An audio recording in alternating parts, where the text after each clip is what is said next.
I feel like most of us guys at some point in our lives have had a crippling addiction to some kind of game, whether it's a competitive esports shooter or an MMO that has genuinely taken weeks, months, or years for us unfortunate souls to escape from.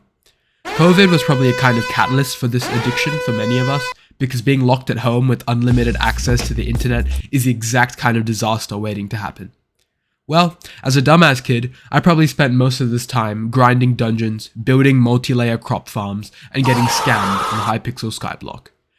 And while some people were doing productive things after the pandemic, like working on online businesses, going to the gym, or reigniting their passion for hobbies or sport, I was sat inside like a little crab with hunched over posture, optimizing minion setups, and grinding for hours on skills just to get +1 strength.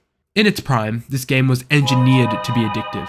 The little sounds of achievement, the community and endless content around it, the limited grinding pathways and skills you could go down. Nowadays, the game is kind of dead compared to what it was, because I feel like progression has been made way too complicated for new players.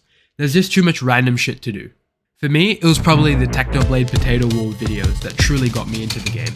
There was something super entertaining about two full-grown men genuinely having beef and scheming like Prime L and Light Yagami on how to farm the most amount of potatoes in the shortest amount of time. Oh my gosh, he's doing a little emote on me. Oh my, not like this. And I even started to get into the deeper Skyblock rabbit hole, watching 30 virus, interests, and scrolling on the Skyblock subreddit. I probably first started playing around when Dwarven Mines was just added to the game. So not super early or OG, but not super late either. And I eventually progressed onto Young Dragon Armor, and eventually became a 3/4 Shadow Assassin Juju Non. For those who don't play Skyblock, calling someone this was basically like calling someone a slur. As any innocent trusting kid online, I fell for way too many scams on this game. The classic co-op scam where people trick you into co-op requesting them and they take all your shit and wreak havoc on your island, fell for it. The dungeon floor carry, where when you pay them to carry you through a floor, they just take your money, get annihilated and leave, never to be seen again, fell for it. And even though you're probably thinking, oh, it's just a game, bro, getting scammed in the most embarrassing of ways after spending hundreds of hours getting items doesn't feel like some minor loss. In fact, this kind of stuff genuinely had me close to tears as a little kid, bro. Not to mention, when you're genuinely addicted to this game, and the only meaningful achievements in your life so far just got stolen from you by some chud called FeetSucker19. I realized one day, with all these meaningless digital achievements, skill averages, and powerful items that would become worthless as soon as the admins updated the game, that there was no point anymore. No point to the countless hours I've sunk into this game. My school grades, mental health, physical health, and social life were falling. And all I had to show for it was 15 tier 12 snow minions with enchanted lava buckets and super compactors. So I did the only thing I knew which would 100% work. I ended up deleting my profile.